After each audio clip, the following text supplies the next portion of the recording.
ایک ہے ایک شخص معین المسیح الدجال، ان دونوں میں فرق ہے۔ معلوم ایسا ہوتا ہے کہ ایک تو شخص ہوگا جس کا ظہور ہوگا، وہ شخص معین ہوگا، اور اگر احادیث کا تتبع کیا جائے تو معلوم ہوتا ہے کہ وہ یہود کا کوئی بہت بڑا لیڈر ہوگا، اور آخری زمانے میں قریب قیامت کا جو زمانہ ہے، قرب قیامت کا، اس میں جو بڑی عظیم جنگیں ہونے والی ہیں، ان میں جب یہودیوں اور مسلمانوں کا مقابلہ ہوگا اور بہت کریٹیکل سٹیج پر وہ مقابلہ پہنچا ہوا ہوگا، اس وقت حضرت مسیح علیہ السلام کا نزول ہوگا، اور وہ دجال اکبر کو یا المسیح الدجال جسے کہا گیا ہے اس کو وہ قتل کرے گا۔ تو المسیح الدجال یہ تو ایک شخص معین، البتہ دجالی فتنہ صرف ایک شخص معین کے ساتھ نہیں متعلق، بلکہ اس کے لیے جو احادیث آئی ہیں ان کا جب ہم تتبع کرتے ہیں، ان سب کو جب جمع کرتے ہیں تو معلوم ہوتا ہے کہ وہ ایک خاص کیفیت ہے، ایک خاص دور میں کچھ ایسی کیفیات پیدا ہو جائیں گی کہ جن کو دجالی فتنے سے تعبیر کیا گیا ہے۔ وہ کیفیات کیا ہیں؟ میں کچھ احادیث کے حوالے سے وہ میں نوٹ کر کے لایا ہوں، آج آپ کے سامنے رکھ رہا ہوں۔ پہلی بات یہ معلوم ہوتی ہے کہ اس دور میں، اس دجالی فتنے میں، انسان کو جو قواعد طبعیہ ہیں، جو قدرت کی طاقتیں ہیں، کائناتی قوتیں ہیں،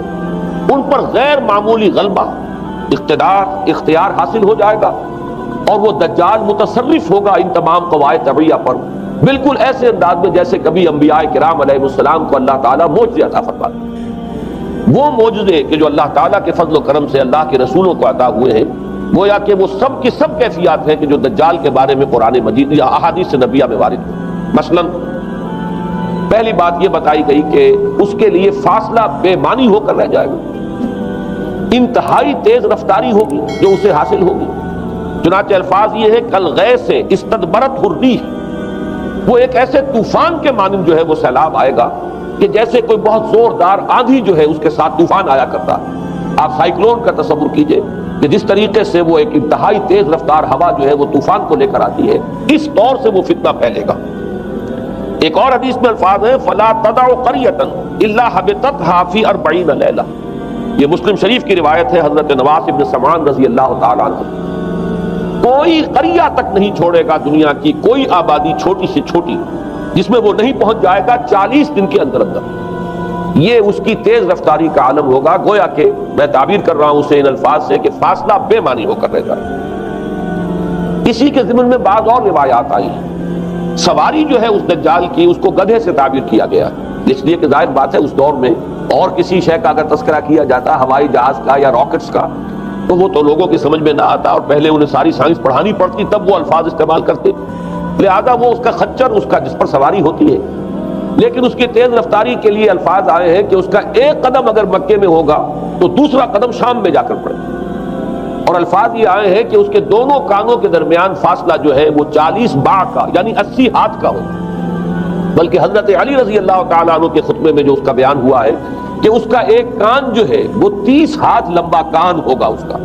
ابھی ذرا یہ صرف احادیث آپ سنتے جائیے، پھر اس کے بارے میں ان سب کو جوڑ کر جو ہمیں نتیجہ نکالنا ہے اس پر گفتگو بعد میں ہوگی۔ اسی طرح آواز کا معاملہ کہ اس کی آواز چہار دانگ عالم میں بیک وقت سنی جائے۔ الفاظ یہ ہے ینادی بصوت لہو یسمع لہو ما بین الخافقین، وہ ایک ایسی آواز کے ساتھ پکارے گا کہ جسے مشرق و مغرب کے مابین رہنے والا ہر شخص سنے گا۔ اس کی آواز جو ہے گویا کہ وہ تمام فاصلوں کے جو پردے ہیں اس کے لیے وہ حائل نہیں رہیں گے، بلکہ یہ کہ اس کی آواز جو ہے پوری دنیا میں مشرق و مغرب میں بیک وقت سنائی دے گی۔ تیسری بات معلوم ہوتی ہے کہ علاج معالجہ وہ اس انتہا کو اور عمل جراحی اس انتہا کو پہنچ جائے گا۔ یہاں وہ الفاظ آئے ہیں جو قرآن مجید میں حضرت مسیح کے معجزات کے لیے آئے۔ حضرت مسیح کے الفاظ جو ابرئ الاکمہ والابرص، کہ میں مادر زاد اندھے کو اور جو کوڑھ کا مرض تو ان دونوں کو میں ٹھیک کر دیتا ہوں۔ حضرت مسیح علیہ السلام صرف ہاتھ پھیرتے تھے، اور مادر زاد جو نابینا ہے، اندھا، بینائی اس کی آ جاتی تھی، اور کوڑھی جو ہے اس کے جسم پر ہاتھ پھیرتے تھے اس کا کوڑھ درست ہو جاتا۔ ابرئ الاکمہ والابرص، وہی الفاظ آئے حدیث میں کہ دجال کو یہ قدرت حاصل ہو جائے گی۔ نمبر 2 یہ کہ وہ یحیی الموتیٰ، جیسے کہ حضرت مسیح کے الفاظ ہیں وہ یحیی الموتیٰ، میں زندہ کرتا ہوں مردے کو۔ حضرت مسیح فرماتے تھے ایک مردے کو قم باذن اللہ، اور وہ کھڑا ہو جاتا تھا۔ بالکل اسی طریقے سے دجال کو بھی قدرت حاصل ہو جائے گی کہ وہ مردوں کو زندہ کرے گا۔ مزید وضاحت ایک حدیث میں یہ ہے کہ وہ ایک شخص کو آری کے ساتھ بیچ میں سے چیرے گا، 2 ٹکڑے کر دے گا، پھر سینے گا اور زندہ کر دے گا۔ معلوم یہ ہوا کہ علاج معالجے کا علم اور دوسرے یہ کہ جراحی کا علم جو ہے وہ اپنی ان بلندیوں کو پہنچے گا کہ اس حد تک انسان کی رسائی ہو جائے گی۔ چوتھی بات، اس کو زمین اور فضا پر اس قدر غلبہ حاصل ہو جائے گا، الفاظ یہ حدیث کے یامر السماء فتمطر، وہ آسمان کو حکم دے گا بارش برسا اور وہ بارش برسائے گا، والارض فتنبت، اور زمین کو حکم دے گا کہ فصلیں اگا اور وہ اگائے گی، وَيَمُرُّ بِالْخَرْبَةِ فَيَقُولُ لَهَا اُخْرُجِي كُنُوزَكَ، اور وہ کسی ویرانے پر سے گزرے گا، اسے حکم دے گا، ویران چٹیل میدان، اور حکم دے گا کہ اپنے خزانے نکال، اور فرمایا اس کا نتیجہ یہ نکلے گا فَتَتَّبِعُهُ كُنُوزُهَا، تو اس زمین کے جو خزانے ہیں وہ نکل کے اس کے ساتھ چلنے شروع ہو جائیں گے۔ زمین پر قدرت، فضا پر قدرت، بارش کا حکم ہوگا وہ بارش ہو جائے گی، آسمان بارش برسائے گا، زمین اپنے خزانے اگل دے گی۔ پانچویں بات، وَيُبْعَثُ مَعَهُ الشَّيَاطِينُ عَلَى صُورَةِ مَن مَاتَ، اس کے ساتھ کچھ ایسے شیاطین مبعوث ہوں گے کہ جو ان صورتوں کو اختیار کریں گے ان لوگوں کی جو مر چکے، من الآباء والأمہات والمعارف، جو آباء و اجداد اور مائیں اور دادیاں اور جو بھی جان پہچان والے لوگ ہیں جو فوت ہو چکے ہوں گے، وہ ان کی صورت اختیار کریں گے۔ فَتَأْتِيَ أَحَدَهُمْ فَيَقُولُ أَلَسْتُ فُلَانًا أَلَسْتَ تَعْرِفُنِي، پھر وہ آئے گا اور وہ شیاطین آئیں گے اور انسان سے کسی سے بات کریں گے، کیا تم مجھے نہیں پہچانتے؟ کیا میں تمہارا فلاں رشتہ دار نہیں ہوں؟ اپنی نشانیاں بیان کریں گے اور لوگ پہچانیں گے۔ یہ وہ احادیث ہیں کہ جن کا جو نتیجہ نکلتا ہے اس کو پہچان لیجئے۔ وہ نتیجہ یہ ہے کہ حضور صلی اللہ علیہ وسلم نے دجالی فتنے کے جو اوصاف بیان کیے یا جو علامات بیان کی، ان کا حاصل یہ ہے کہ سائنس اور ٹیکنالوجی کی وہ بلندیاں انسان کو حاصل ہو جائیں گی کہ جو چیزیں کبھی رسولوں کے معجزوں سے ظہور پذیر ہوتی تھیں، وہ قوانین طبیعہ پر تصرف کے باعث خود انسان کرنے لگے گا۔ یہ ہے در حقیقت حاصل۔ چنانچہ آج آپ دیکھیے وہ جو اس کا گدھا ہے وہ ہمارے آج کل کے ہوائی جہاز ہے، اور آپ کو معلوم ہے کہ یہ رڈار جو ہیں ان کے ہوائی جہازوں کے، یہ بالکل اینڈز پر ہوتے ہیں ان کے بازوؤں پر، اور یہی ان کے کان ہیں، انہی سے انہیں وہ معلومات حاصل ہوتی ہیں۔ خود ان کی لمبائی چوڑائی جو ہے وہ کتنی ہے، اور پھر یہ کہ ان کے درمیان فصل جو ہے وہ 80 ہاتھ کا یا 40 باہ کا وہ موجود ہے، اور جہاز کی ایک اڑان اب تو کئی بات پہنچ گئی کہ آپ کو معلوم ہے کہ پوری دنیا کے گرد بھی ایک جہاز جو ہے وہ چکر لگا لیتا ہے چند گھنٹوں کے اندر۔ لیکن یہ ہے کہ عام جو رفتار ہے اس میں بھی ایک پڑاؤ سے دوسرے پڑاؤ تک، ایک جگہ سے جس کو ہاپ کرنا کہتے ہیں، یہ بھی کم سے کم 500-700 میل کا عام طور پر سفر جو ہے وہ جہاز طے کر رہا ہے۔ اسی طریقے سے ہماری جو سائنس کی، خاص طور پر جو طبی سائنس ہے، اب اس میں جس طریقے سے کہ زندہ رکھا جاتا ہے انسانوں کو، اور وہ ویجیٹیبل چاہے کہا گیا ہے ان کو ہیومن ویجیٹیبلز، لیکن یہ کہ دل کی دھڑکن بھی چلائے جا رہے ہیں، خوراک بھی پہنچا رہے ہیں، آدمی جو ہے وہ زندہ سال ہر سال تک زندہ پڑا رہتا ہے۔ اور یہ کہ سرجری بعض جانوروں پر تو یہ بات ہو چکی ہے کہ کاٹے گئے ہیں اور پھر ان کو سی دیا گیا ہے، جوڑ دیا گیا ہے۔ یہ تمام جو بھی معجزے ہیں اس وقت سائنس دکھا رہی ہے۔ اسی طرح اگر یہ معجزہ دیکھنا ہو کہ زمین لکو تک زمین، جہاں کہیں کوئی آثار نہیں تھے کسی ایک پتے تک کے اگنے کے، اگر وہاں لہلہاتے ہوئے آپ کو چمن دیکھنے ہو، تو ویسے سب سے پہلے تو یہ معاملہ ہوا تھا اسرائیل نے جو کر کے دکھایا تھا، لیکن اب تو آپ ابو ظبی چلے جائیے، سعودی عرب میں چلے جائیے۔ سعودی عرب کے اندر حال یہ ہے کہ آپ اگر ہوائی جہاز سے سفر کریں ریاض سے جدہ تک، تو آپ کو جگہ جگہ بڑے سرکولر پیچز نظر آئیں گے جہاز سے، نہایت گرین، اور اس کے اندر جو ہے آرٹیفیشل اریگیشن کے ذریعے سے اور بہت عمدہ وہاں کاشت ہو رہی ہے، بہت خوبصورت فارم جو ہے وہ تمام کے تمام سرکولر پیچز، اس لیے کہ جو اریگیشن ہوتی ہے وہ ان ویلز کے ذریعے سے ہوتی ہے کہ جو ایک سرکل میں چلتے ہیں اور پانی کی وہ آرٹیفیشل بارش جو ہے وہ ہوتی رہتی ہے۔ باقی یہ کہ فضا سے آرٹیفیشل رین، یہ تو بہت ہی سادہ سی بات ہے کہ فضا کے اندر ایٹماسفیرک کنڈیشنز کو ذرا تبدیل کیا جائے تو بارش آ جاتی ہے۔ اور باقی رہ گیا آواز کا یہاں سے وہاں جانا، وہ تو آواز ہی نہیں، تو آپ صورتیں دیکھ رہے ہیں۔ آپ کو نیو یارک میں بیٹھا ہوا خطاب کرے، آپ پوری دنیا کے اندر جہاں چاہیں، وہ آل ورلڈ اینٹینا آپ کے پاس صرف ہونا چاہیے، باقی یہ کہ آپ دنیا کے کسی بھی گوشے میں بیٹھے ہوئے کسی شخص کا خطاب جو ہے وہ سن سکتے ہیں۔ تو معلوم یہ ہوا کہ در حقیقت یہ جو دجالی فتنہ ہے، یہ جس کے اوصاف جو بیان کیے گئے، ابھی میں اس کو لفظ فتنہ سے تعبیر نہیں کر رہا، اسے جس چیز نے فتنہ بنایا وہ ابھی میں آپ سے عرض کروں گا، لیکن یہ جتنے اوصاف حدیث میں آئے، جتنی صفات بیان ہوئی ہیں، جو کوائف وہاں سامنے آ رہے ہیں، ان سب کا حاصل تو ایک لفظ میں یہ ہے کہ سائنٹیفک ڈیولپمنٹ اور ٹیکنالوجیکل ڈیولپمنٹ وہ اس درجے کی ہو جائے گی کہ قواعد طبیعہ پر، فورسز آف دی نیچر پر انسان کو تصرف اور تسلط حاصل ہو جائے گا، اور وہ انہیں استعمال کرے گا، اور اس طریقے سے اس کے اندر وہ ساری کی ساری کیفیات جیسے کہ آج ہم دیکھ رہے ہیں اپنی نگاہوں کے سامنے وہ پیدا ہو جائیں گی۔ اب سوال یہ ہے کہ اس شے کو فتنہ کس چیز نے بنایا؟ یہ بات سمجھ لیجیے، جہاں تک سائنسی ترقی کا تعلق ہے، تکنیکی ترقی کا تعلق ہے، یہ چیزیں فی الاصل فتنہ نہیں ہے، یہ تو وہ علمہ آدم الاسماء کلہا کا ظہور ہے۔ اللہ تعالیٰ نے ازل میں حضرت آدم علیہ السلام کو جو صلاحیت عطا فرما دی تھی، یہ ایکسفولیشن ہے اس کا ظہور ہے۔ جیسے کہ آم کی گٹھلی میں آم کا درخت ہے، لیکن ظاہر بات ہے کہ اس کو درخت بننے میں وقت لگتا ہے، پہلے وہ 2 پتے نکلتے ہیں، پھر وہ بڑھتا ہے معاملہ، کئی سال میں جا کر وہ درخت جو ہے وہ جوان ہوگا، وہ پھل دے گا۔ اسی طریقے سے یوں سمجھیے کہ بالقوہ وہ علم حضرت آدم علیہ السلام کو دے دیا گیا، یعنی وہ صلاحیتیں ودیت کر دی گئی، وہ فیکلٹیز، سمع اور بصر اور فؤاد، دیکھو سنو نتیجہ نکالو اور آگے بڑھو۔ آپ نے چیز دیکھی، ایک سنی، نتیجہ نکالا، اس کو نوٹ کیا، آگے بڑھے، پھر کوئی چیز دیکھی، پھر کوئی سنی، اپنے ثابت جو نتیجہ آپ نے نکال کر محفوظ کیا تھا اپنی میموری میں، اس کے ساتھ اس کو ٹیلی کیا، کوئی اور نتیجہ نکل آیا اور آگے بڑھے۔ تو یہ تو سٹیپ بائی سٹیپ، قدم با قدم انسانی علم آگے بڑھ رہا ہے۔ یہ ہرگز فتنہ نہ ہوتا، میرے الفاظ پر توجہ کیجئے، اگر اس کے ساتھ متوازن طور پر ایمان اور روحانیت کا ارتقا بھی ہوتا رہے، اگر اس کے ساتھ اللہ کی معرفت، اللہ کی محبت، آخرت کا ایمان، منزل انسان کی جو ہے وہ آخرت ہے، دنیا نہیں ہے، اگر یہ چیزیں ساتھ کے ساتھ ہوتی تو یہ ہرگز فتنہ نہیں۔ فتنہ در حقیقت اسے جس نے بنایا ہے وہ یہ ہے کہ کچھ ایسے اسباب ہوئے ہیں، اور وہ اسباب آج مجھے بیان کرنے کہ در حقیقت موجودہ عیسائیت اس کا سب سے بڑا سبب ہے۔ اس کے نتیجے میں ایک بہت بڑا گیپ ہے، اپالنگ گیپ ہے، بڑا مہیب خلا ہے، بڑی وسیع خلیج ہے جو حائل ہو چکی ہے کہ ایمان اور روحانیت ختم ہوتے چلے گئے، اور یہ ٹیکنیکل اور سائنٹیفک ڈیولپمنٹ بڑھتی چلی گئی۔ ان دونوں کے درمیان جو محیب خلا پیدا ہوا ہے اس نے اسے فتنہ بنا دیا ہے، اور عظیم ترین فتنہ بنا دیا۔ ورنہ اگر اس کے ساتھ ہی اللہ پر ایمان، آخرت پر ایمان،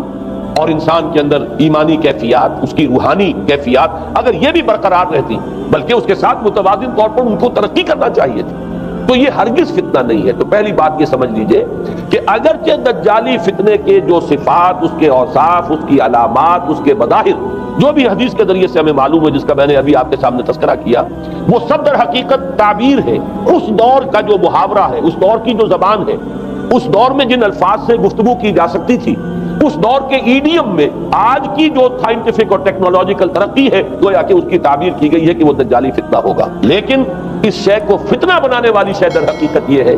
کہ ایک بہت بڑی خلیج حائل ہو چکی ہے ایمان اور روحانیت، اور دوسری طرف سائنٹیفک اور ٹیکنالوجیکل ڈیولپمنٹ میں ان دونوں کے درمیان اتنا بعد اور فصل پیدا ہو گیا ہے کہ جس کی وجہ سے اس نے فتنے کی شکل اختیار کی۔ اس کا سبب کیا ہے، آج ہمیں اس پر غور کرنا ہے۔ دیکھیے حضرت مسیح علیہ السلام کا دین، اور جیسا کہ میں نے عرض کیا اس سورہ کہف کے پہلے رکوع میں تذکرہ انہی کا ہو رہا ہے، وَيُنذِرَ الَّذِينَ قَالُوا اتَّخَذَ اللَّهُ وَلَدًا مَا لَهُم بِهِ مِنْ عِلْمٍ وَلَا لِآبَائِهِمْ كَبُرَتْ كَلِمَةً تَخْرُجُ مِنْ أَفْوَاهِهِمْ يَقُولُونَ إِلَّا كَذِبًا فَلَعَلَّكَ بَاخِعٌ نَفْسَكَ عَلَىٰ آثَارِهِمْ إِن لَّمْ يُؤْمِنُوا بِهَٰذَا الْحَدِيثِ أَسَفًا۔ ان آیات کا پہلے ترجمہ آپ سن لیجئے، جو پہلی آیات ہے ان کا ترجمہ ہم کر چکے ہیں۔ کل حمد اس اللہ کے لیے ہے جس نے اپنے بندے پر کتاب نازل فرمائی اور اس میں کوئی کجی نہ رکھی، جو بالکل سیدھی ہے اور خبردار کرتی ہے ایک ایسی بڑی عظیم اور مہیب جنگ سے کہ جو خاص اللہ کی طرف سے ہوگی، اور بشارت دیتی ہے مومنین کو جو نیک عمل کریں کہ ان کے لیے بہت بڑا اور بہت عمدہ اجر ہے، ماکثین فیہ ابدا، وہ اس میں رہیں گے ہمیشہ ہمیشہ۔ وَيُنذِرَ الَّذِينَ قَالُوا اتَّخَذَ اللَّهُ وَلَدًا، اب دوہرا کر بات آئی، اور تاکہ خبردار کر دے ان کو جنہوں نے یہ کہا کہ اللہ نے کسی کو اپنا بیٹا بنایا۔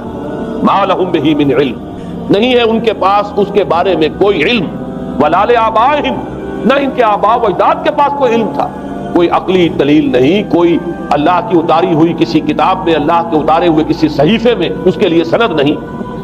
وَلَا لِآبَائِهِمْ كَبُرَتْ كَلِمَةً تَخْرُجُ مِنْ أَفْوَاهِهِمْ، بہت بڑی بات ہے کہ جو نکل رہی ہے ان کے منہوں سے، إِن يَقُولُونَ إِلَّا كَذِبًا، نہیں بول رہے یہ، نہیں کہہ رہے یہ مگر جھوٹ۔ فَلَعَلَّكَ بَاخِعٌ نَفْسَكَ عَلَىٰ آثَارِهِمْ، تو اے نبی صلی اللہ علیہ وسلم شاید کہ آپ اپنے آپ کو ہلاک کر لیں گے ان کے آثار پر۔ یہ آثار کے لفظ کو میں ابھی جو کٹو رکھ رہا ہوں، بعد میں اس کی وضاحت کروں گا۔ إِن لَّمْ يُؤْمِنُوا بِهَٰذَا الْحَدِيثِ أَسَفًا، اگر یہ لوگ ایمان نہ لائے اس حدیث پر، یہ حدیث قرآن،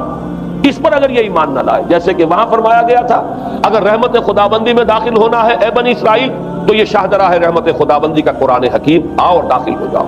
یہاں پر ان عیسائیوں کو متنبہ کیا جا رہا ہے اگر وہ اس حدیث پر، یہ حدیث اللہ، اللہ کی کتاب، احسن الحدیث کتاب متشابہہ فبأی حدیث بعدہ یؤمنون، اگر اس اللہ کی حدیث پر، اللہ کی کتاب پر یہ ایمان نہ لائے تو جو ان کے آثار ہوں گے، جو نتائج نکلیں گے،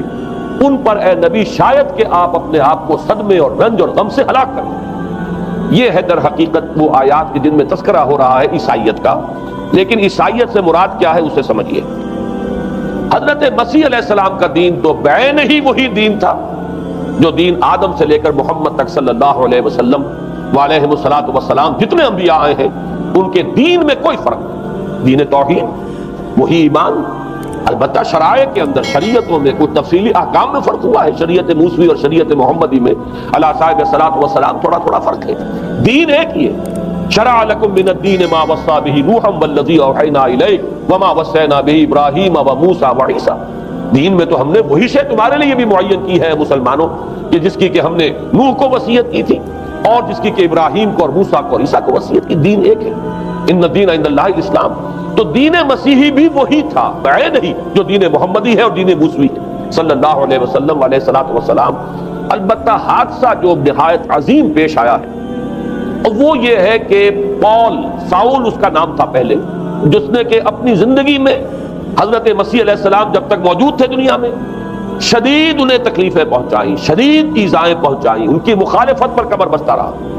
لیکن اس کے بعد جب انہیں اٹھا لیا گیا، یا عیسائیوں کے عقیدے کے مطابق وہ سولی دے دیے گئے،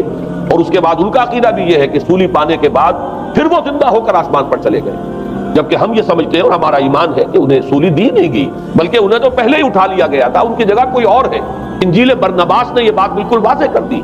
کہ در حقیقت وہی حواریین میں سے جس نے کہ غداری کی تھی اور پکڑوایا تھا، مخبری کی تھی، وہی ہے جس کی شکل بنا دی گئی تھی حضرت مسیح علیہ السلام کے جیسی مانند، اور وہ شخص ہے کہ جو سولی چڑھا۔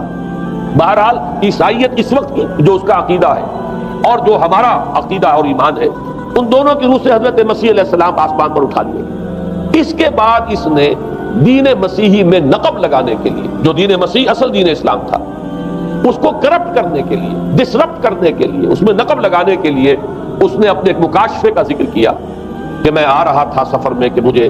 حضرت مسیح نظر آئے ہیں آسمانوں میں، اور انہوں نے مجھے کہا ہے کہ اے ساؤل تو مجھے کیوں ستاتا ہے، اور تو اب فلاں جگہ جا اور میرے نام سے نبوت کر۔ اس کے بعد اس نے لبادہ اوڑھا عیسائیت کا،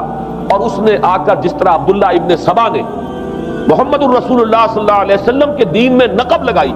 اسی طریقے سے اس شخص نے دین مسیحی میں نقب لگائی۔ فرق یہ ہے کہ دین محمدی صلی اللہ علیہ وسلم کیونکہ یہ آخری دین تھا، اب کوئی اور رسول آنے والا نہیں تھا،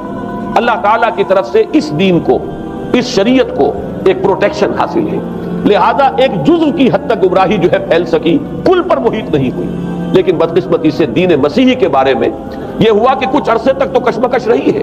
اصل دین مسیحی پر بھی جو کاربند لوگ تھے اور جو اس کے اوپر مستقیم رہے وہ قائم کچھ عرصے تک رہے ہیں، لیکن ہوتے ہوتے تقریباً اس دور تک آ کر جب کہ حضور کی بعثت ہوئی ہے، اصل دین مسیحی کے ماننے والے تقریباً ختم ہو چکے تھے، شاذ لوگ رہ گئے تھے، اور ان میں بھی یہ جرت نہیں تھی کہ اپنے اصل دین کا وہ اظہار کر سکے، بلکہ ہوتے ہوتے ان 600 سالوں کے اندر یہ ہوا کہ وہی پولزم جو ہے در حقیقت اس نے ہی مسیحیت کی شکل اختیار کر لی۔ یہ پولزم جو ہے یہ ہے در حقیقت یوں سمجھیے کہ ادیان عالم کی تاریخ میں سب سے زیادہ گمراہ کن مذہب، جس کا رد عمل پیدا ہوا ہے یورپ میں، جس نے کہ اس دجالی فتنے کی شکل اختیار کی ہے۔ میں یہ چاہتا ہوں کہ اس کے ضمن میں چند باتیں آج آپ کے سامنے رکھوں۔ پال نے جو دین مسیحی میں یا دین اسلام میں جو صحیح دین ہے اللہ کا، اس میں 3 تبدیلیاں بنیادی کی۔ سب سے پہلا تو وہی جو قرآن کہہ رہا ہے الذین قالوا اتخذ اللہ ولدا، مسیح کو، حضرت مسیح علی نبینا علیہ الصلوۃ والسلام انہیں خدا کا بیٹا قرار دیا گیا۔ اور اس میں بھی نوٹ کیجئے بیٹے کے لیے عربی زبان میں 2 لفظ ہیں، ابن اور ولد۔ ابن کا لفظ ذو معنیین ہے، 2 معنی ہے اس کے، ابن بیٹے کو بھی کہتے ہیں اور ابن کا کوئی معنوی تعلق بھی ہو سکتا ہے، صرف بیٹا نہیں۔ ابن السبیل مسافر کو کہتے ہیں، راستے کا بیٹا،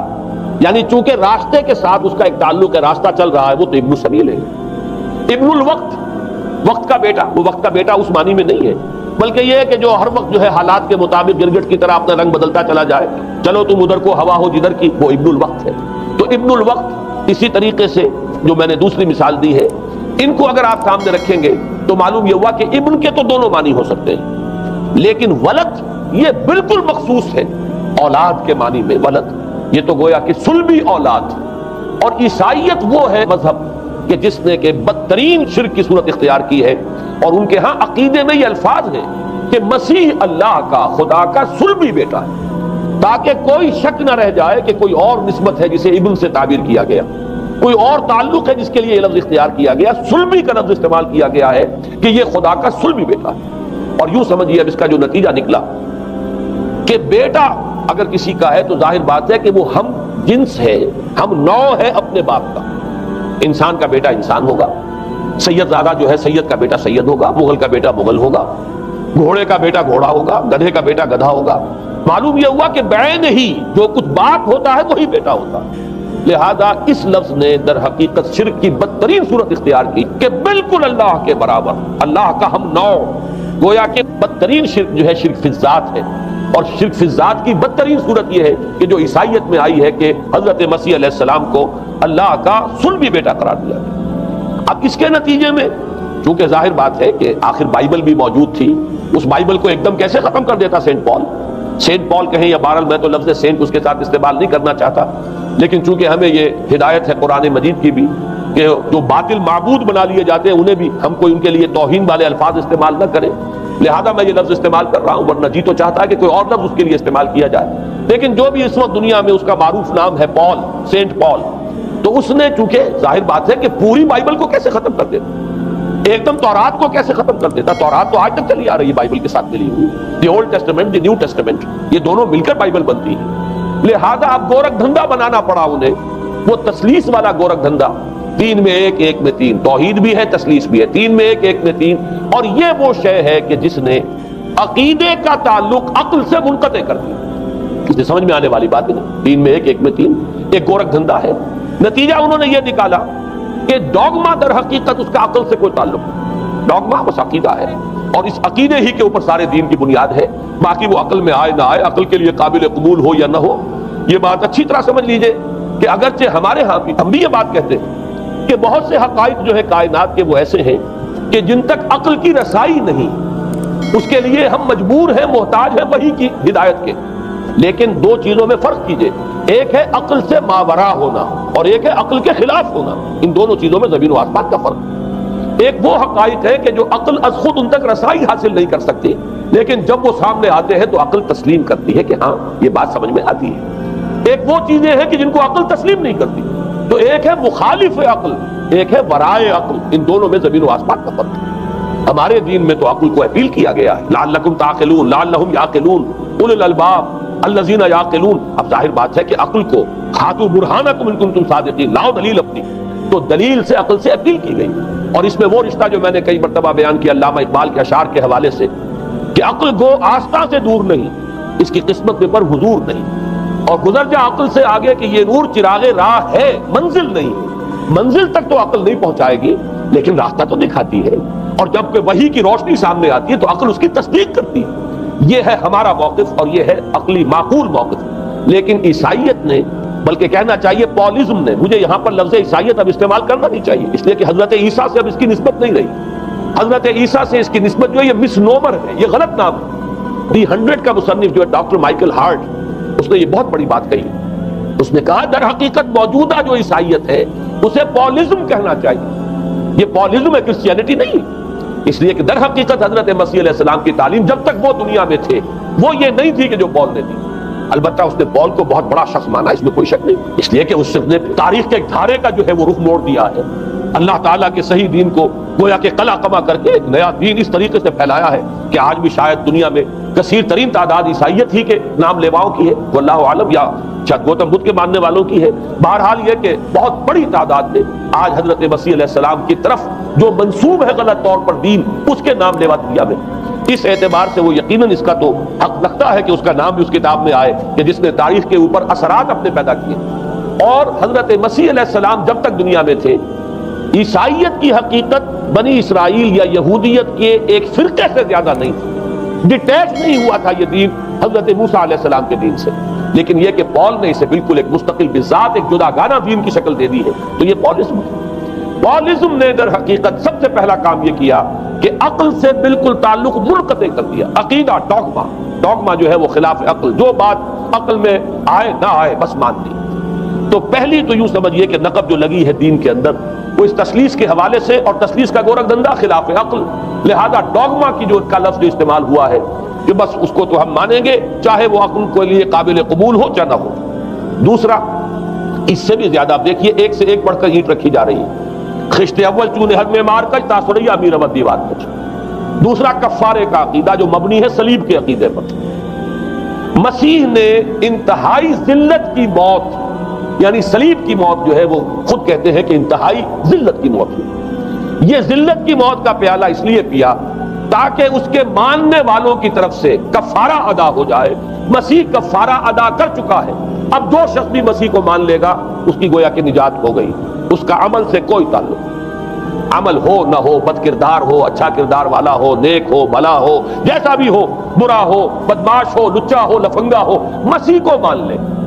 صرف ماننے پر، اس لیے کہ مسیح تو اس کی طرف سے کفارہ پیش کر چکا۔ سارے گناہوں کا کفارہ جو ہے مسیح نے انتہائی ذلت آمیز موت جو ہے قبول کر کے گویا کہ اپنے ماننے والوں کے تمام گناہوں کا کفارہ دے دیا۔ یہ دوسرا عقیدہ۔ اس کا نتیجہ کیا نکلا؟ تثلیث نے عقل سے تعلق توڑ دیا تھا مذہب کا، اس نے عمل سے تعلق توڑ دیا۔ ڈوگما ہی ڈوگما ہے، نہ عقل سے کوئی تعلق نہ عمل سے کوئی تعلق، کوئی تعلق نہیں رہا۔ دین کی جڑیں جو ہے دونوں اعتبار سے، دین تو نام ان دو چیزوں کا، الا الذین آمنوا وعملوا الصالحات، دونوں کی گویا کہ جڑیں منہدم ہو گئیں، بنیادیں منہدم ہو گئیں، جڑیں کاٹ دی گئیں کہ نہ اس کا تعلق عقل کے ساتھ ہے نہ عمل کے ساتھ۔ تیسری بات آئی ہے، اس نے کہا شریعت منسوخ۔ یہ عجیب ہے، دیکھیے جسے آئرنی آف فیٹ کہتے ہیں انگریزی زبان میں۔ ابھی تک بائبل کے اندر سینٹ میتھیو کے جو روایت ہے، متی کی انجیل سے کہا جاتا ہے gospel of the Lord according to Saint Matthew, اس میں جو سرمن آف دی ماؤنٹ ہے، ایک واعظ ہونے کے اعتبار سے واقعتاً میں اس کی عظمت کا بڑا قائل ہوں، عظیم ترین واعظ ہے دنیا کا۔ اس کے شروع میں یہ الفاظ موجود ہیں، don't think I have come to destroy law, ہرگز یہ نہ سمجھنا کہ میں شریعت کو ختم کر دے آیا۔ وہ یہ کہہ کر گئے تھے کہ شریعت موسوی تم پر لاگو رہے گی، عائد رہے گی، لیکن پال نے تیسرا نقب لگایا، شریعت ساقط کر دی۔ اس کی ضرورت کیوں محسوس ہوئی یہ بھی سمجھ لیجئے۔ حضرت مسیح یہ کہہ کر گئے تھے کہ میں صرف بنی اسرائیل کے لیے آیا ہوں، میں اسرائیل کے گھرانے کی کھوئی ہوئی بھیڑوں کی تلاش میں آیا ہوں۔ انجیل میں یہ الفاظ آج بھی موجود۔ حضرت مسیح نے اپنے حواریین کو جب بھیجا ہے کہ اب جاؤ تبلیغ کرو میری طرف سے، اس کی ہدایتوں میں ایک ہدایت یہ بھی ہے کہ تمہیں صرف اسرائیلیوں تک تبلیغ کرنی ہے، باہر نہیں، میں صرف اسرائیلیوں کی طرف رسول بنا کر بھیجا گیا ہوں۔ یہ الفاظ بھی موجود ہیں، اگرچہ اس وقت کے انجیل میں جو الفاظ ہیں وہ تو میں سمجھتا ہوں کہ حضرت مسیح علیہ السلام کے شایان شان نہیں ہے، وہاں کوئی نہ کوئی تحریف ہوئی ہے لفظی، اس لیے کہ وہاں تشبیہ یہ دی گئی ہے کہ کوئی اپنے بچے کے حصے کی روٹی جو ہے کتے کے آگے نہیں ڈالتا۔ گویا کہ جینٹائلز جو ہیں غیر بنی اسرائیلی، انہیں اس جملے کی روح سے انہیں کتوں سے تشبیہ دی جا رہی ہے کہ میرے پاس میرے بچوں کے حصے کی روٹی ہے، میرے بچے ہیں اسرائیلی، میری روٹی جو ہے یہ جو میرے پاس ہے وہ اسرائیلیوں کے لیے ہے، کوئی اپنے بچوں کے حصے کی روٹی کتے کو نہیں کھلاتا۔ یہ جملہ تو میں سمجھتا ہوں حضرت مسیح کا نہیں ہو سکتا، لیکن یہ ہدایت کہ تمہیں تبلیغ صرف اسرائیلیوں میں کرنی ہے، یہ قرآن مجید کی روح سے ثابت ہے، اس لیے کہ قرآن بھی یہ کہتا ہے کہ رسولاً الی بنی اسرائیل، حضرت مسیح علیہ السلام رسول بنا کر بھیجے گئے تھے بنی اسرائیل کی طرف، اس لیے کہ وہ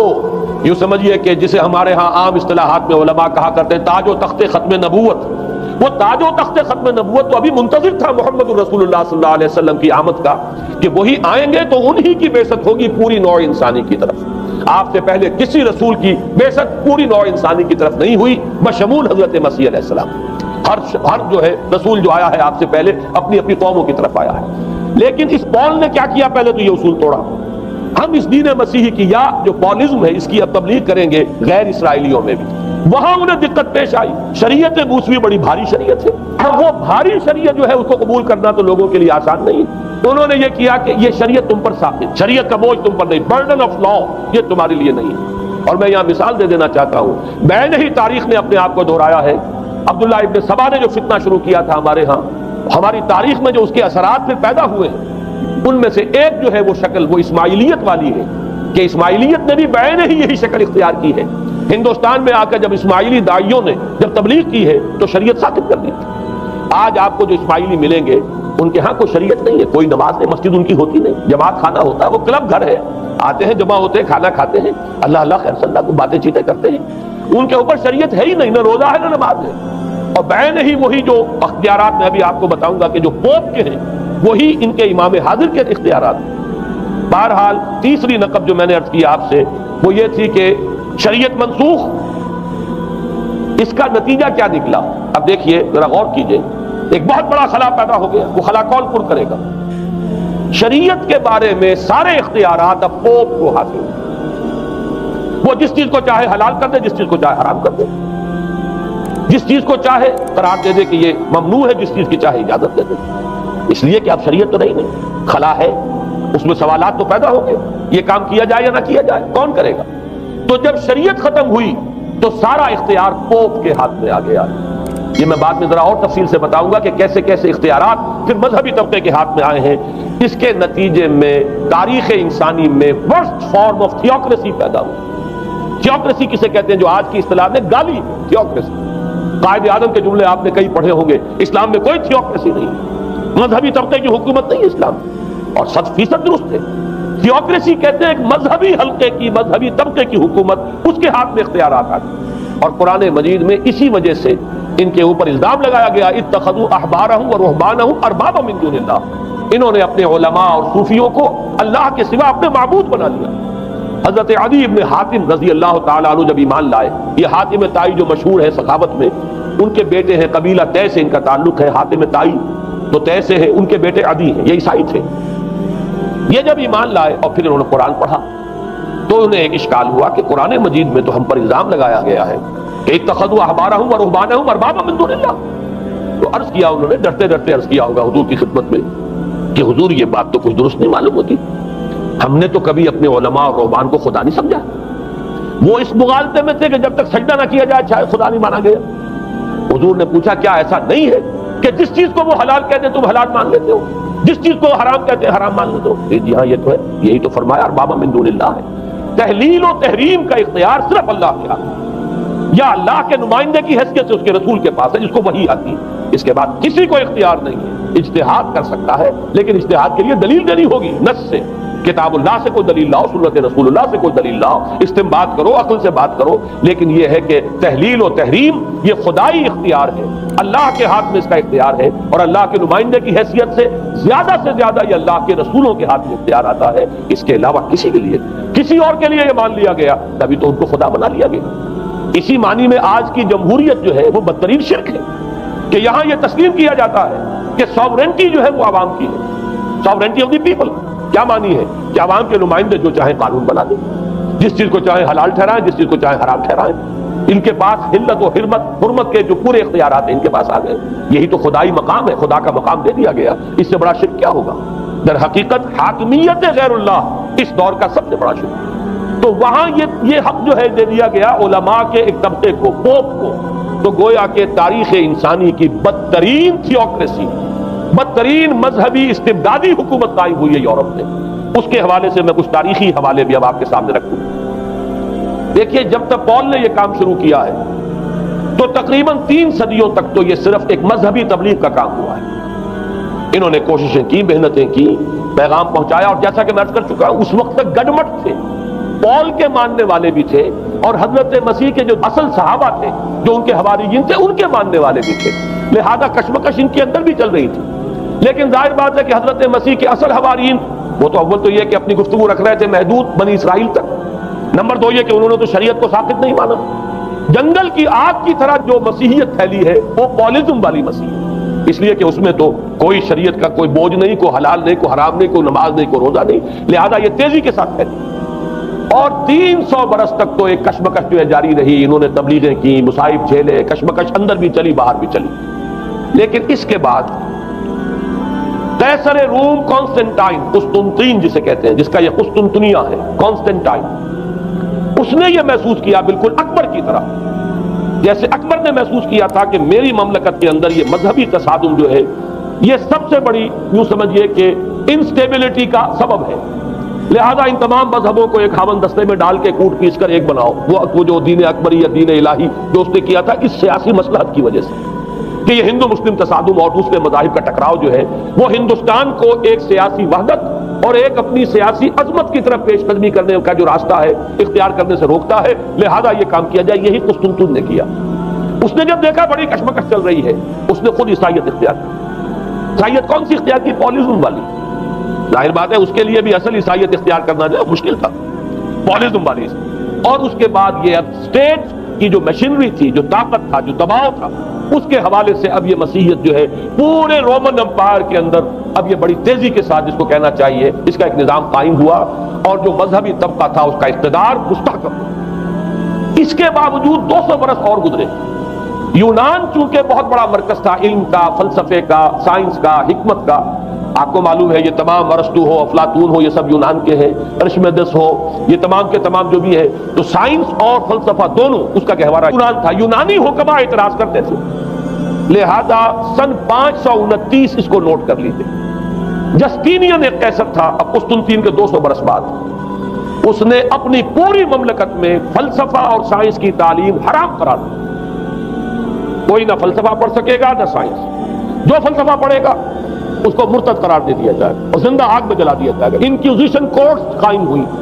وہ صرف مذہبی عدالتیں اس لیے قائم ہوتی تھی کہ جس کے بارے میں معلوم ہو جائے کہ یہ فلسفہ پڑھتا ہے یا یہ سائنس پڑھتا ہے، اس لیے کہ فلسفہ اور سائنس دونوں جڑ کاٹتے ہیں اس ڈوگما کی۔ وہ ڈوگما جو پالیزم والا ڈوگما ہے، اس کی جڑ کھودنے والی ہیں دونوں چیزیں، اور چونکہ وہ دونوں عقل کو اپیل کرتی ہیں، یہ ڈوگما عقل کے متضاد ہے، لہذا مذہب کا تحفظ اسی طرح ہو سکتا ہے کہ اب ان دونوں کو بالکل ممنوع قرار دے دیا جائے۔ یوں سمجھیے کہ تقریباً 1000 برس تک یورپ میں، چونکہ سب سے بڑی اخبار یہی تھی، یورپ میں فلسفہ اور حکمت اور یہ سائنس کی تعلیم ممنوع رہی۔ یہ ہے در حقیقت سب سے پہلا کام جو جسٹینین نے کیا 529 میں۔ اس کے بعد آگے چل کر پوپ کا جو اقتدار ہے وہ اتنا زبردست بنا ہے، پوپ کو اختیار حاصل ہو گیا جس چیز کو چاہے وہ قانون کا درجہ دے دے، اس لیے کہ شریعت تو ہے نہیں، خلا پوپ کون کرے گا؟ پوپ کو کرے گا۔ پوپ کو اختیار حاصل ہو گیا، وہ جس کے گناہ چاہے معاف کر دے۔ اب دیکھیے اگرچہ ویسے تو گناہ پہلے ہی معاف ہو گئے کہ جس نے مسیح کو مان لیا گناہ تو معاف ہو گئے اگلے پچھلے سب، لیکن یہ کہ پھر بھی ایک خلش رہ جاتی ہے انسان کے دل میں، چونکہ ایک اخلاقی حص انسان کے اندر اللہ نے پیدا کی ہوئی ہے۔ جب کوئی شخص کرتا ہے، کوئی بدکاری کرتا ہے، کوئی چوری کرتا ہے، ڈاکہ ڈالتا ہے، تو وہ جو ایک کانشنس ہے، وہ جو پرک کرتا ہے، اس کو بھی ختم کرنے کے لیے اگر پوپ یا کارڈینل یا اس کے کسی نمائندے کے سامنے جا کر اعتراف گناہ کر لو اور کچھ اس کی مٹھی گرم کرو، کچھ ہدیہ پیش کرو، تو توبہ نامہ، معافی نامہ تمہیں دے دیا جائے گا، اور وہ جو چیز ہے وہ تمہارے لیے سند ہے کہ کوئی تم سے باز پرس تمہارے گناہ کی نہیں ہو سکتی۔ پھر ان کی قیمتیں تھی، ان کے لیے بڑی بڑی جو ہے ہدیے مقرر کیے گئے تھے۔ تیسری چیز، بائبل کا اول تو یہ کہ مفہوم جو ہے وہ کوئی سند نہیں، اس لیے کہ بائبل ہانٹ کر رہی تھی نا، اولڈ ٹیسٹمنٹ بھی ہے، یہ حضرت مسیح کی یہ 4 انجیلیں بھی ہیں، یہ تعلیم کچھ اور ہے، لہذا بائبل جو ہے وہ سند نہیں ہے، سند پوپ کا جو ہے فرمان وہ سند ہے۔ بائبل کی شرح کرنے کی، بائبل کی طرف سے کوئی دلیل لانے کی کسی کو کوئی حق حاصل نہیں۔ یہ جبر تھا، یہ تشدد تھا یورپ میں، یہ وہ دور تھا جبکہ اسلام پھیل رہا تھا۔ میں نے اس لیے آپ سے کہا تھا، نوٹ کرایا آپ کو، 529 میں جسٹینین کا یہ فرمان ہے، 571 میں حضور کی ولادت ہو رہی ہے، وہی صدی ہے، اور 630 کے آس پاس، بلکہ 629 کے آس پاس سلطنت روما کے ساتھ مسلمانوں کا ٹکراؤ شروع ہوا۔ تو یہ تاریخی ان کو ریلیشن جو ہے ذہن میں رکھیے، جس وقت مسلمان آئے اور 200-300 برس جو ان کے عروج کے ہیں، اس وقت آپ کو معلوم ہے کہ تقریباً 6 صدیاں ہو چکی تھی کہ یورپ بالکل جس کو کہا جاتا ہے ڈارک ایجز، انتہائی تاریخی مذہبی جبر اور استبداد، اس کے سوا کچھ نہیں، اور ملاؤں کی حکومت جسے آپ کہیں گے، جسے آج کل کی اصطلاح میں کہا جائے گا، وہ جس کو چاہے جو چاہے سزا دے دے، پوپ کو اختیار حاصل ہے۔ کسی کے بارے میں ذرا جیسے بعض اوقات خبریں سچی ہیں یا جھوٹی، لیکن میں مثال دے رہا ہوں، جیسے خبریں آتی رہی ہیں ایران کے بارے میں کہ کہیں اگر معلوم ہو گیا ہے تو پاسداران انقلاب پہنچے اور سمری ٹرائل اور فوراً ختم کیا آدمی کو۔ اس قسم سے انکوزیشن رپورٹس جو ہیں وہ کورٹس وہاں قائم ہوئی،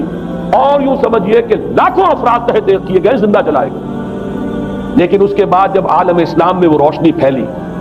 اور خاص طور پر بنو عباس کے زمانے میں، اب بھاگ بھاگ کر وہاں جو بھی تھے فلسفے کے اور سائنس کے کوئی دلچسپی رکھنے والے، وہ بھاگ کر عالم اسلام میں آ گئے۔ یہاں وہ کتابیں جو ہیں ان کے ترجمے ہوئے، خاص طور پر مامون اور ہارون الرشید کے زمانے کے اندر یہ علم جو ہے ہندوستان سے بھی لیا، یونان سے بھی لیا مسلمانوں نے، اور اس کے بعد یہ غرناطہ اور قرطبہ کی یونیورسٹیوں کے ذریعے سے اس علم نے پینیٹریٹ کیا ہے دوبارہ یورپ میں۔ دیکھیے سرکل کیسے بنا ہے، یونان کا علم آیا ہے پہلے عالم اسلام میں، مڈل ایسٹ میں، اور پھر ادھر سے ہو کر چکر کھا کر اور اسپین کی یونیورسٹیوں کے ذریعے سے یورپ میں پروڈیوس ہوا ہے۔ اس وقت پھر اصلاح مذہب کی تحریک شروع ہوئی، اور ساتھ ہی تحریک احیاء العلوم رینیسانس، اس کے نتیجے میں وہاں بیداری پیدا ہوئی۔ لیکن یہ بیداری اب آپ نوٹ کر لیجئے، ایک تو پروٹیسٹنٹ مذہب پیدا ہوا اور کئی سو برس تک تصادم رہا کیتھولکس کے اندر اور پروٹیسٹنٹس میں۔ پورے اسلام کی تاریخ میں کبھی اتنے خونی فسادات نہیں ہوئے ہیں، کبھی بھی شیعہ سنی فساد بھی کبھی اتنا نہیں ہوا جتنا کہ کئی سو برس تک رومن کیتھولکس اور پروٹیسٹنٹس کے مابین یورپ میں ہوتا رہا۔ بلکہ اس میں تو ایسے ایسے واقعات آتے ہیں کہ لگ بھگ 10 لاکھ افراد جو ہیں وہ ختم ہوئے ہیں۔ یہ آپس کا تصادم جو تھا، پروٹیسٹنٹ مذہب جو پیدا ہوا اصلاح مذہب کی تحریک کے ذریعے سے، اور وہ رومن کیتھولک پاپائیت والا نظام، ان کے درمیان جو تصادم ہوا 10 لاکھ کی تعداد بتائی جاتی ہے کہ آدمی مارے گئے۔ بلکہ فرانس کا ایک شہر ہے، وہاں تو 19 دن تک مسلسل قتل عام کیا گیا پروٹیسٹنٹس کا،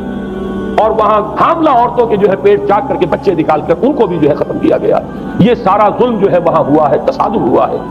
اس کے نتیجے میں آپ خود سوچئے کہ کس قدر نفرت پیدا ہوئی عوام کے اندر مذہب سے۔ اس کے ساتھ ہی اب وہ علم شروع ہوا، سائنس شروع ہوئی۔ لہذا علم اور سائنس دونوں کی جڑ میں مذہب سے شدید نفرت پیدا ہوئی۔ یہ ہے وہ سبب کہ جس نے یہاں سے راستے علیحدہ کر دیے۔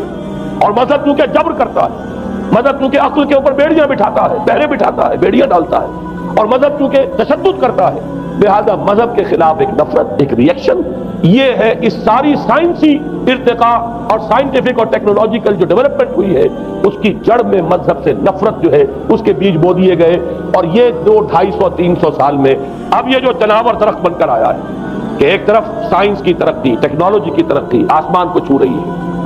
آج انسان چاند کے اوپر تو انسان کے قدم جو ہے پہنچ چکے ہیں،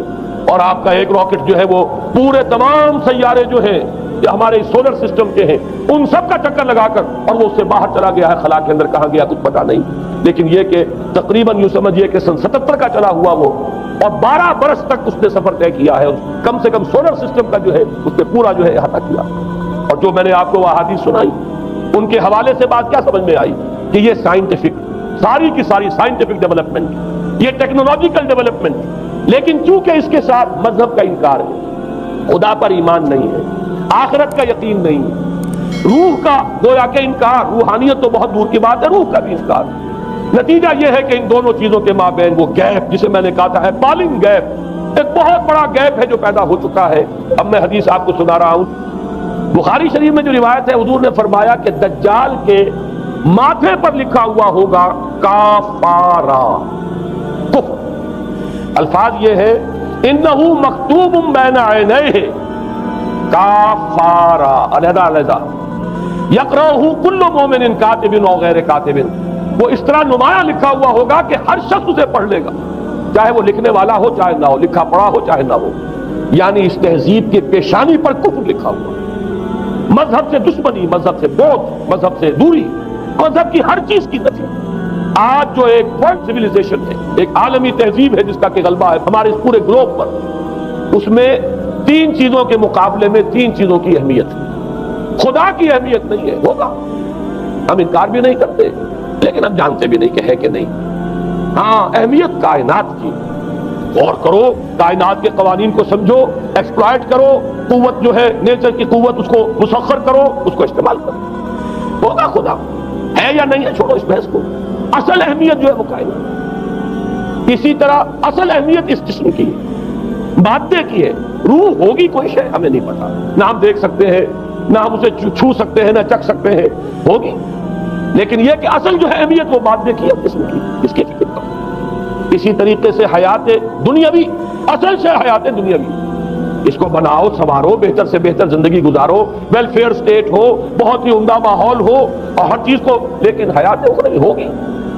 اب تو آرام سے گزرتی ہے، آخرت کی خبر خدا جانے ہے یا نہیں ہے، اس سے ہمیں کوئی بحث نہیں۔ 3 چیزوں کے مقابلے میں 3 چیزوں کی اہمیت، یا یوں کہیے کہ 3 چیزوں کے مقابلے میں مقابل کی 3 چیزوں کو بالکل غیر اہم، اس کی طرف کو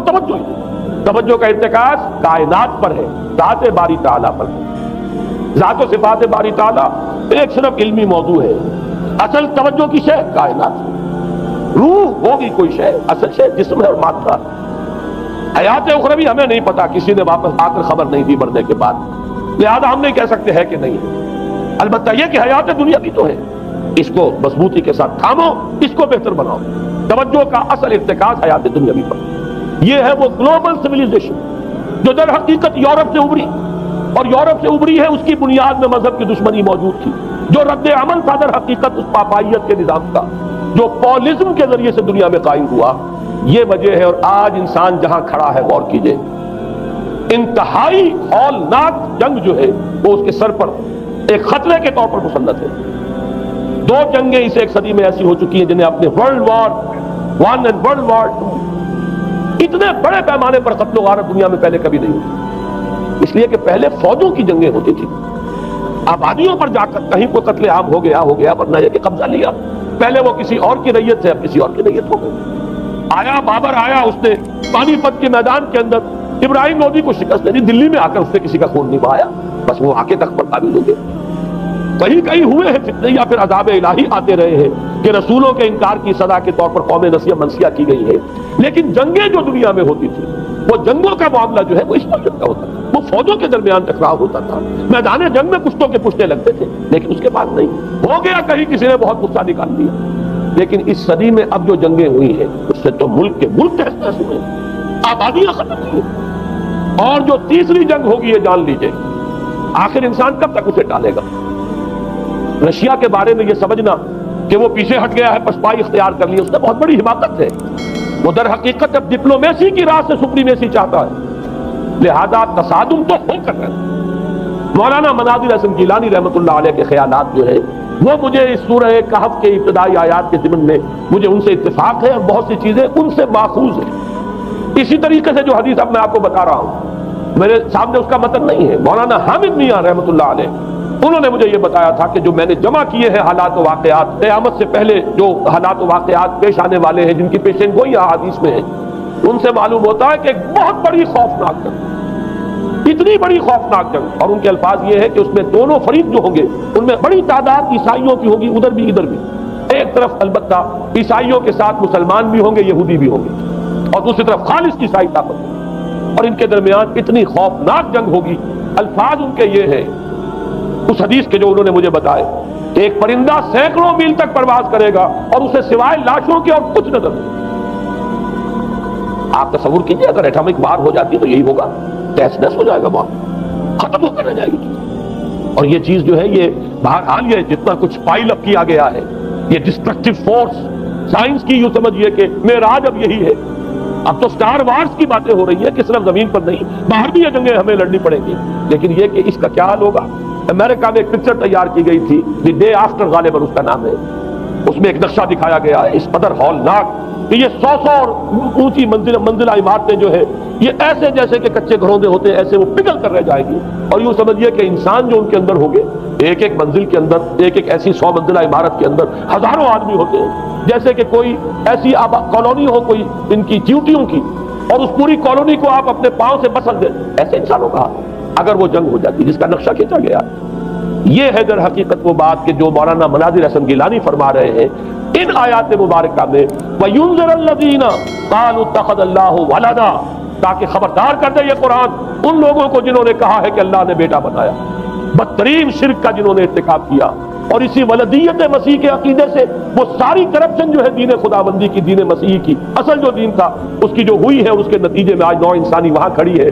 اسی لیے آیت نمبر 2 میں فرمایا وَيُنذِرَ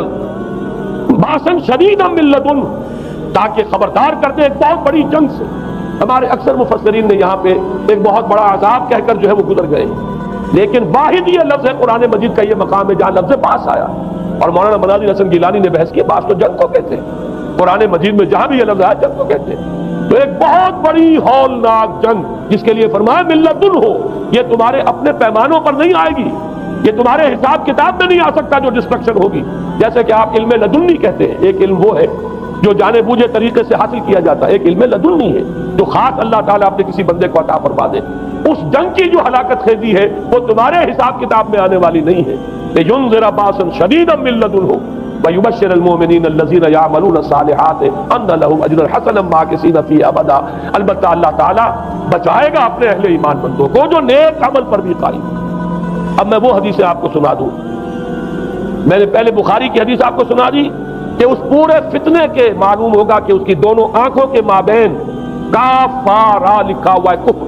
گویا کہ یہ سمبل ہے، یہ علم ہے، یہ علامت ہے اس جدید موجودہ تہذیب کی کفر، الحاد، مادہ پرستی، خدا کا انکار، آخرت کا انکار، روح کے وجود کا انکار۔ اس کے بعد فرمایا، یہ ابو داؤد کی روایت ہے، فواللہ ہے تو خدا کی قسم وہ وقت جب آئے گا، ان الرجل لیاتی ہے وہو یحسب انہ مومن، ایک شخص حاضر ہوگا اس کے پاس، دجال کے پاس، اور وہ شخص اپنے آپ کو مومن سمجھتا ہوگا کہ مومن ہے، فَيَتَّبِعُهُ بِمَا يُبْعَثُ بِهِ الشُّبْهَاتِ، لیکن جو شبہات اس فتنے کی وجہ سے اس کے اندر پیدا ہو جائیں گے اس کی وجہ سے وہ بھی اسی کی پیروی کرے گا۔ آج آپ عالم اسلام کا نقشہ دیکھ لیجیے، ذہنوں کے اندر جو شبہات ہیں، ایمان کے بارے میں یقین کی کیفیت کتنوں کو حاصل ہے،